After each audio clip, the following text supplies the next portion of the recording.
नगर महानगरमध्ये पुन्हा एकदा स्वागत। या बुलेटिनमध्ये आपल्याला बातम्यांचा वेगवान आढावा घ्यायचा। त्यापूर्वी एक मोठी बातमी येते।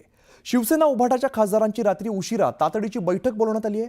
वक्फ सुधारणा विधेयकावरती भूमिका निश्चित करण्यासाठी बैठक आहे। खासदार संजय राऊतांच्या 15 सदरगंज लेन या निवासस्थानी बैठक पार पडते।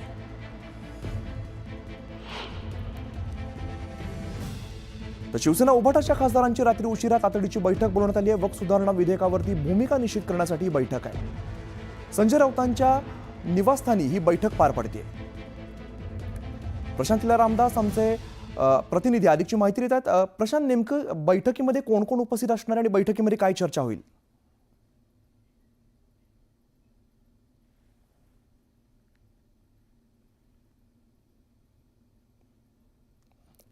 तर पुन्हा एकदा संपर्क साधण्याचा प्रयत्न करूया। शिवसेना उभाटाच्या खासदारांची आज रात्री उशिरा तातडीची बैठक बोलवण्यात आली आहे। वक्फ सुधारणा विधेयकावरती भूमिका निश्चित करण्यासाठी बैठक आहे। खासदार संजय राऊतांच्या 15 सदरजंग या निवासस्थानी बैठक पार पडते। तर पुन्हा जाऊया, आमचे प्रतिनिधी प्रशांत सध्या आपल्या सोबत आहेत। या बैठकीमध्ये नेमकं कोण कोण उपस्थित असणार आहे आणि नेमकी काय चर्चा बैठकीत होईल? उर्फ बंडू जाधव जे आहे ते जाताना दिसतंय। हे समोर संजय राऊत यांचं निवासस्थान आहे। साधारणतः 7 खासदार या बैठकीसाठी उपस्थित झाले। महत्वाचं म्हणजे जर बघितलं, साधारणतः जी माहिती आहे या माहितीमध्ये अत्यंत महत्वाचं म्हणजे राज्याचे मुख्यमंत्री देवेंद्र फडणवीस यांनी जेव्हा साधारणतः जर बघितलं आपण तर यामध्ये माहिती मिळाली की जेव्हा त्यांनी ट्विट केलं, त्या ट्विट नंतर काही विचारविनिमय झाले। त्यानंतर सर्व खासदारांना म्हणजे शिवसेना उद्धव बाळासाहेब ठाकरे पक्षाच्या सर्व खासदारांना अचानकपणे तातडीने संजय राऊत यांच्या निवासस्थानी दाखल करण्यास बोलवण्यात आलं आणि त्यानंतर बहुतांश खासदार इथे दाखल होताना पाहायला मिळत आहे। निश्चित धन्यवाद या सगळ्या सविस्तर माहितीसाठी।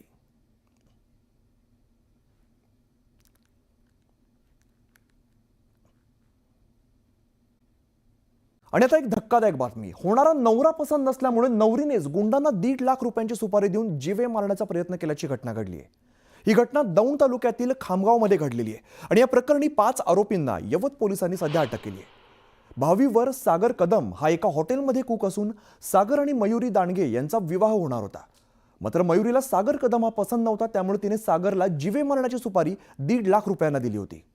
आरोपींनी सुपारी घेतल्यानंतर दौंड तालुक्यातील खामगाव फाटा या ठिकाणी सागरला अडवलं आणि मयुरीशी लग्न केलं तर तुला दाखवतो असं म्हणून सागरला लाकडी दांड्यांच्या सहाय्याने जबर मारहाण केली।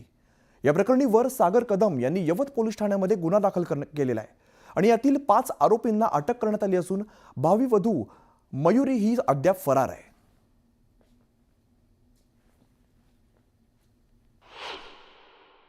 तिथून आम्ही मूवी पाहून माघारी रिटर्न येऊन मी तिला तिच्या मामाच्या मुलीच्या घरी सोडले आणि तिथून काही अंतरावर गेला असता, 1 किलोमीटर अंतरावर गेला असता मेन हायवेला मला काही 4 व्हीलर गाडीने 3-4 लोक उतरले त्या गाडीतून, मला अडवलं आणि मारायला सुरुवात केली। लाकडी दांड्याने वगैरे त्यांनी मारपीट चालू केली। त्यामध्ये माझा पाय पूर्ण फ्रॅक्चर झालेला आणि डोक्याला वगैरे पाठीला वगैरे मार लागला होता पूर्ण।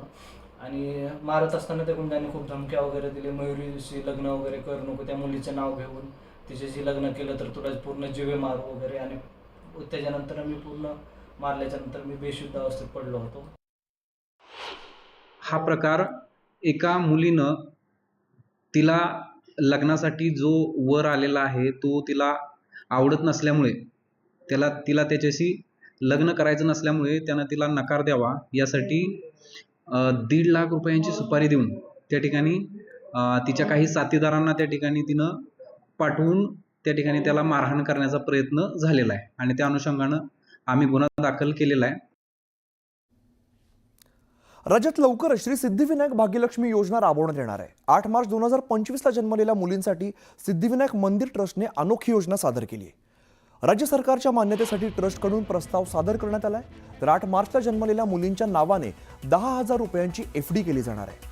लेख वाचवा लेख शिकवा या मोहिमेला प्रोत्साहन देण्यासाठी ट्रस्टने हा मोठा निर्णय घेतलाय।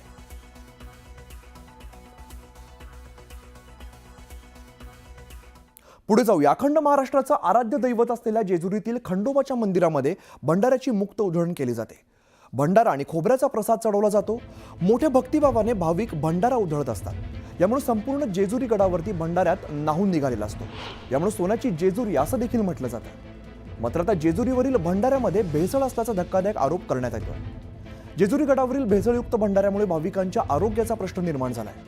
तर सरकारने भंडाऱ्यामध्ये होणारी भेसळ रोखावी अशी मागणी जेजुरीतील मार्तंड देवस्थानचे माजी मुख्य विश्वस्त शिवराज जगडे यांनी केली.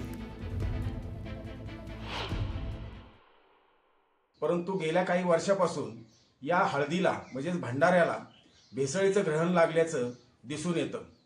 अनेक वर्षांपासून इथले ग्रामस्थ, खांदेकरी, मानकरी, पुजारी वर्ग वारंवार बैठकांमध्ये सरकारला, प्रशासनाला आवाहन करतायत की भेसळयुक्त भंडाऱ्यावर कारवाई करा किंवा भेसळयुक्त भंडाऱ्याची विक्री थांबवा.